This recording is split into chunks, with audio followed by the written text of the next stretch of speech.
SVC Media. Welcome to the iGaming Daily Podcast, analysing the news from the betting and gaming industry all over the globe, supported by Optimove, the #1 CRM marketing solution for the iGaming market. It had appeared set in stone that Brazil would close the first year of the BEPS regime with a declared tax rise to 18% on licensed operators. Yet, in breaking headlines this week, Rapporteur Carlos Zarattini chose to disregard the expected text and instead introduced a new provision to apply retroactive taxes on the pre-market activities of licensed operators.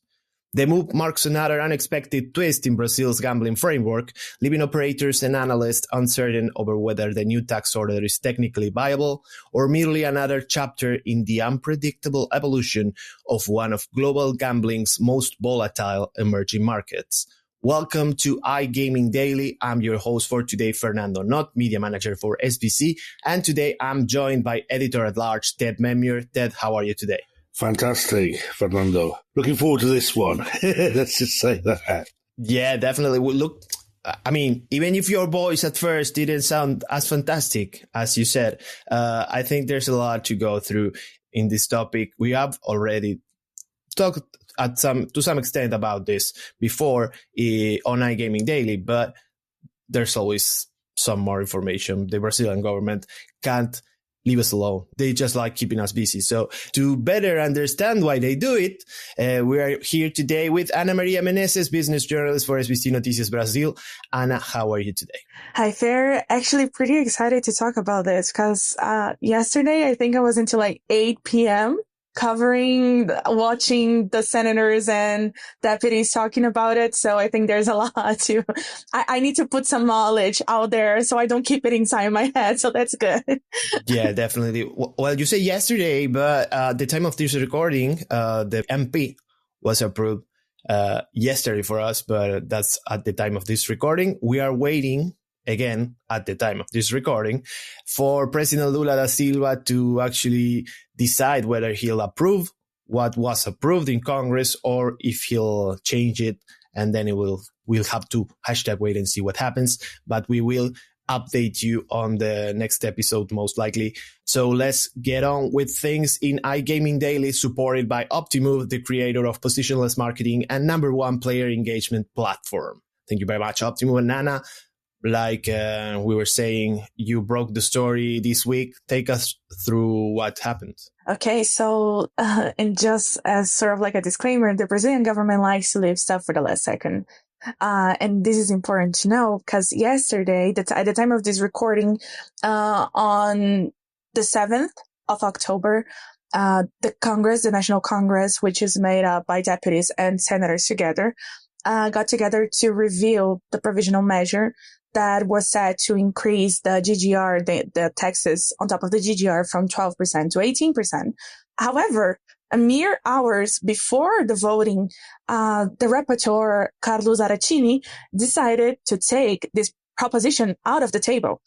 And so this was something very unexpected, at least from the general public.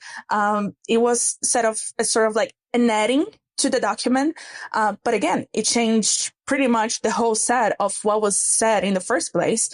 And not only that, he also proposed a new retroactive tax program that is called Litígio Zero Bets. So what would happen with this model? Operators can voluntarily settle past taxes by paying 15% income tax rate plus 100% fine within 90 days. And this is set for companies that operated in Brazil from 2014 to 2024, right before the regulation was set in place. So yeah, there was a pretty big change and it caught us all by surprise. He also changed some other measures that were set in the document, but they are not related to the industry. So that caused a lot of commotion at the National Congress, of course, because again, they had mere hours to read everything or to understand what was going on. And there was a point that was that was commented a lot during the session. However, it was approved. It was 13 against 12. So again, pretty close, but it was approved at the 7th of October. And of course, at first glance, we were like thinking, hey, can you actually do this? Is this even legal? Is this even constitutional and whatnot? But how feasible is it to apply retroactive taxes, both from a technical and a legal perspective? That is that is a complicated matter in a way here. Last year, 2024, the Supreme Court actually made a ruling that allowed the retroactive tax in another system. So it was not about the bettings regime. So this created sort of a precedent. So this could happen now. So legally, the Brazilian constitution forbids taxation without prior law. So they cannot be applied retroactively. However, this case with the Supreme Court, as I mentioned, since it set a precedent, it sort of creates, so, okay, it's technically not legal, but the Supreme Court had a case. So it's just hard to navigate. So what was argued is that it's a voluntary program to avoid legal challenges. So how voluntarily is this really? Again, since this was said very recently, it's still pretty new to understand the repercussions in the long term. Because right now, as we're recording this podcast, there is a lot of movement going around for both senators and deputies to see what they can change and what they can take out of this provisional measure that is supposed to go live after the 8th, which is the day that we're recording this. So running out of time, that's what we all are. And it's very hard to predict what's going to happen because, again, we didn't predict the change in the provisional measure, but it happened. So that's, again, hard topic. Even lawyers argue in terms of agreeing or disagreeing, but it could be used as too much power with the state. A lot of lawyers are saying that. So it's giving state too much power to just backtrack, decide what is going to happen based on not having a law, which is not technically constitutional. How much of a surprise has it been to, your senators, your congressmen, that, at the 11th hour, they take kind of this detour on taxes that were meant to be at 18%, that were supported by the government. But then the other factor here is that isn't this interpretation of a retroactive tax just going to open the doors to just liable and legal cases down the line? As in, who pays what? Any enforcement of kind of retroactive penalties? Yeah, so this was first proposed by Carlos Barreirinha. He works with the Ministry of Finance, and he said that this amount of money with the retroactive taxes would be sort of a way to regain what was lost during that period. And at the same time, they're approving this, but not approving the GGR increase, the tax on the GGR. How the government is thinking about this in terms of like getting more revenue, it's very confusing because again, it would make more sense to follow the GGR tax. Of course, we don't want that, but it would make more sense than to focus on the retroactive taxes, which could harm in general the whole constitutional, program in a way. And I 100% agree with you because who's going to pay for that? Who's going to agree to that? What is the political gain behind this?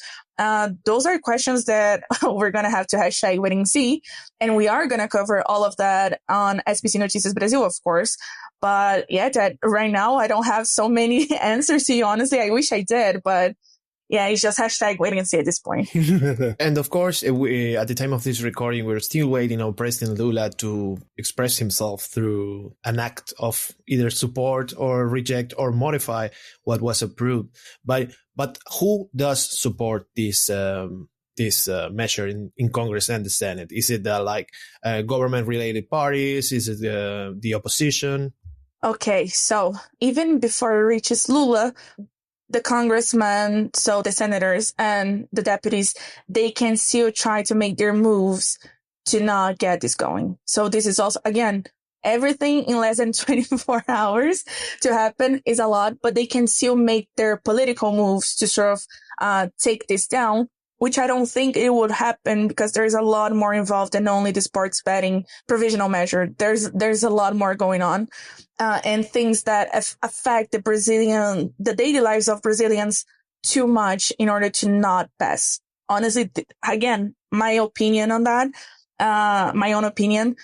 I could be wrong. Hopefully not, but they can still take it down, as I mentioned. And during the voting, some senators and some deputies went to the stand to say that they were asking the fellow deputies and the fellow congressmen in general to take this down. So that was a vocal opinion expressed by most of them. So it wasn't really something, okay, so we have this small voice screaming, shut it down, shut it. No, it was a big amount of voices shouting at the same time and saying, we don't want this to move forward. And if it doesn't move forward, the whole measure just goes to the air.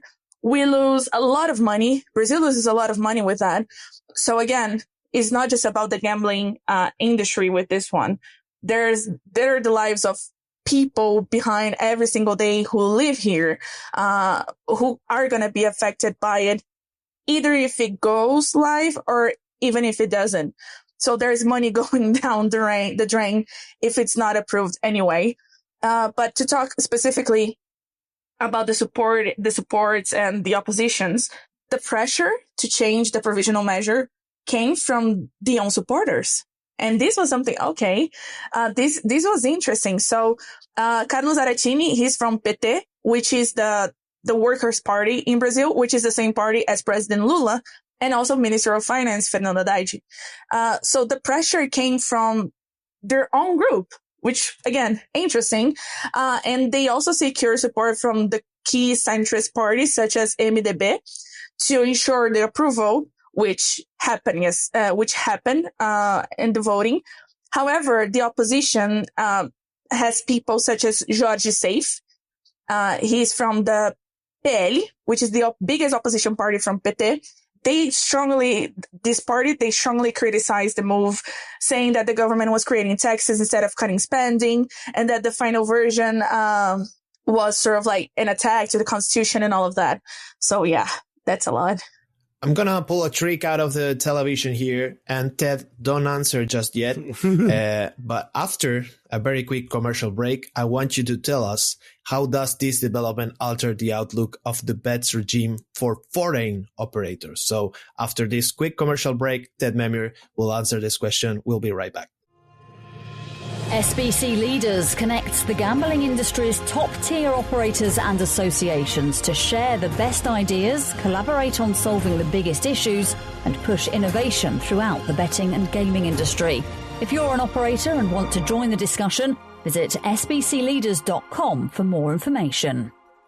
And we're back with more iGaming Daily. Ted, the floor is yours. How does this development alter the outlook of the bet regime for foreign operators looking into Brazil? Well, look, I can only speak on the reaction that we were given when kind of printing out this story and putting it out there. First of all, there was kind of a disbelief and a lot of kind of leaders kind of flabbergasted at the course that was taken. They'd been notified for kind of 4 months that the matter was for debate to increase it from 12 to 18% on tax, which was some substantial increase. Nonetheless, it's hard to kind of generalize the outright feelings for Brazil. It's been, I think year one was always going to be a loss-making year, a year of investment, and a year of kind of finding people's footprints within the market. And I think that still stands, and that narrative will probably push on to year two. However, I think that there is kind of this shock factor at what's being implied in terms of what the retroactive taxes might evolve to. Does it mean that there's going to be a tougher enforcement? If it's voluntary, how's that application going to be passed on? How's it going to be enforced on the licenses? There could be a lot of liabilities down the line. And this is why I'm asking that. I think if you are a foreign operator now, you're definitely calling up your lawyers. You're finding out, trying to interpret what the text says, which was very brief. And you're looking for answers to find out just how liable you might be to these retro taxes. I wouldn't say it's a scary time, but I think it's going to be another significant adjustment to consider. Yeah, and definitely something to look into is the M&A side of things, because the Brazil market continues to expand at this point, but it will, of course, at eventually contract. And one way that it will contract is when the bigger operators, the bigger international operators that haven't yet set foot in Brazil, start acquiring or buying out the smaller operators. And of course, Brazil changing the rules so soon, like we have mentioned before in this podcast, definitely raised some eyebrows there. And maybe the bigger operators will not in the end come and say, hey, I really want to put money in your country.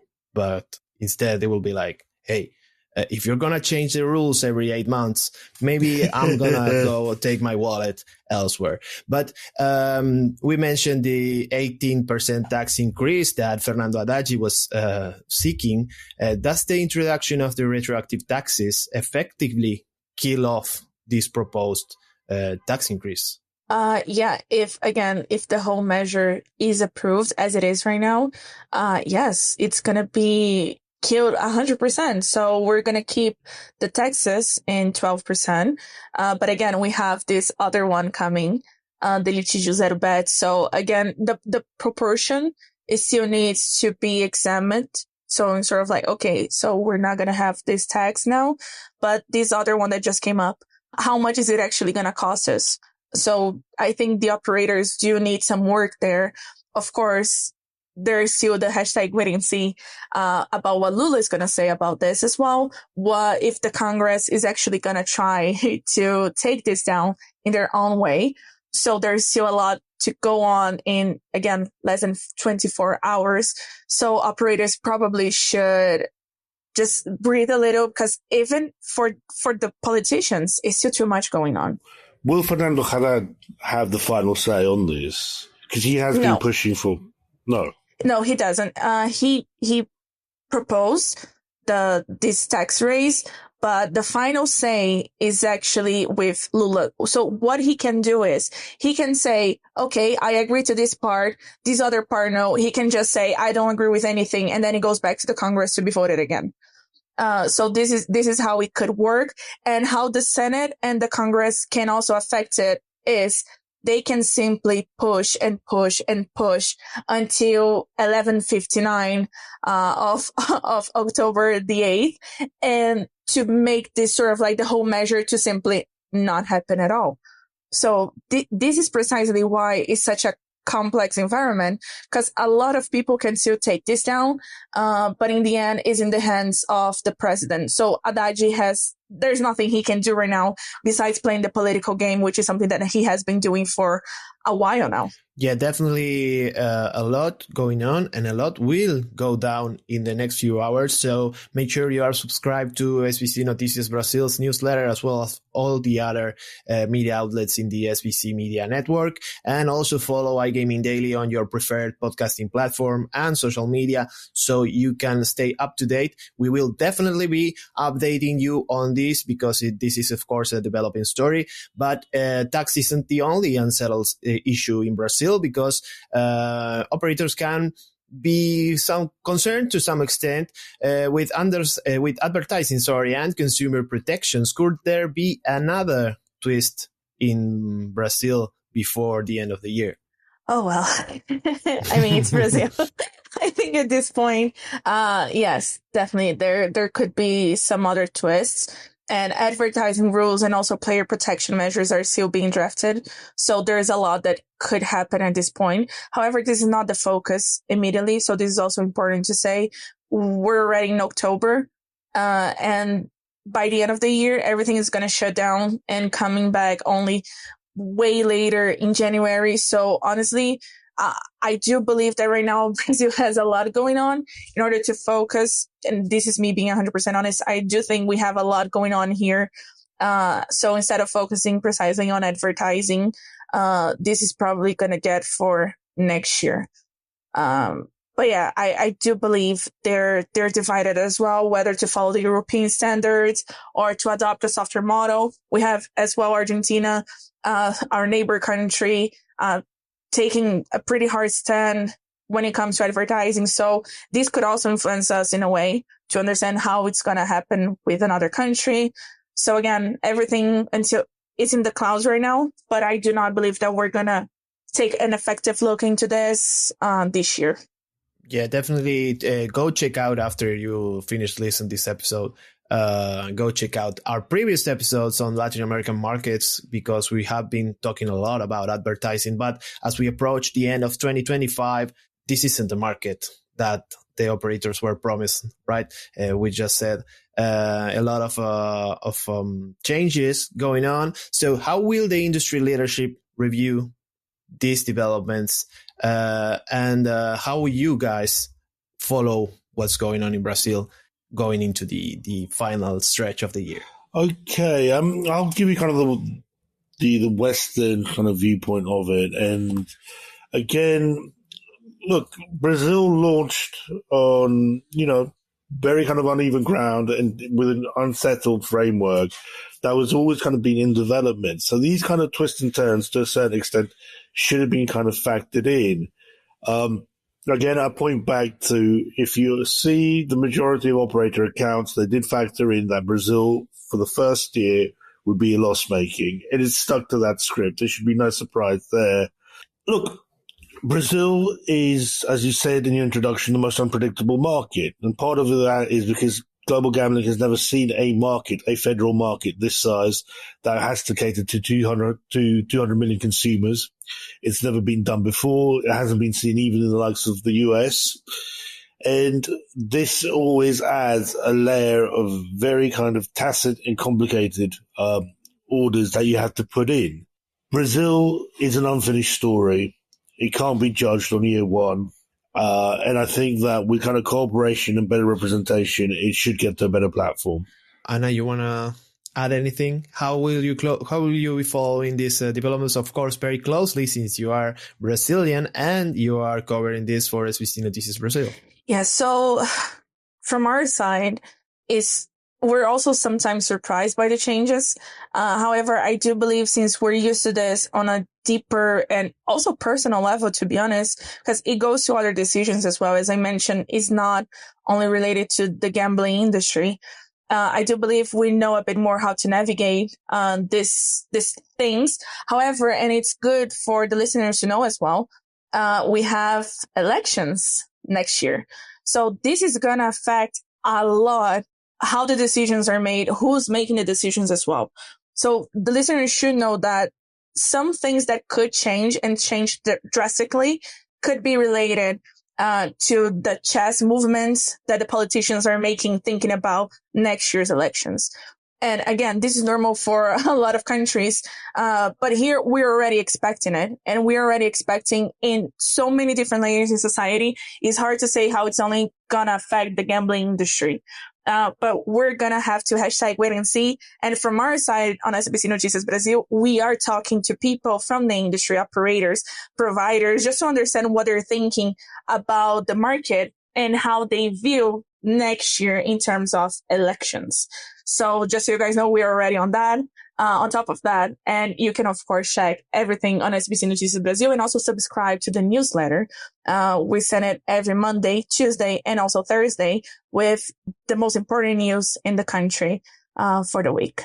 All right. And also make sure you go ahead and check out SBC events, because we have SBC Summit Rio coming up next March. A lot of this will be discussed, and a lot of whatever may happen between today and next March will definitely be covered there. So make sure you are in Rio, be there or be square, like they say. Maybe that's an old people's phrase by now. I don't know. I'm afraid I'm not a native English or American, but yeah, bear with me here. This has been all for today. Remember to subscribe to all the newsletters to keep up to date. We'll have more updates about this in the next few hours/days. So Ted Menmuir, Ana Maria Menezes, thank you very much. Thank you very much, Anaya McDonald, that's how you say it, for producing this episode. I'm Fernando Noodt, and to our listeners out there, we'll see you in the next one. Goodbye. Thank you for listening to today's iGaming Daily podcast, supported by Optimove, the #1 CRM marketing solution for the iGaming market. If you want to find out more about some of the subjects raised today, feel free to explore any of the sites in the SBC News network, or check out the latest edition of the SBC Leaders magazine. Happy reading.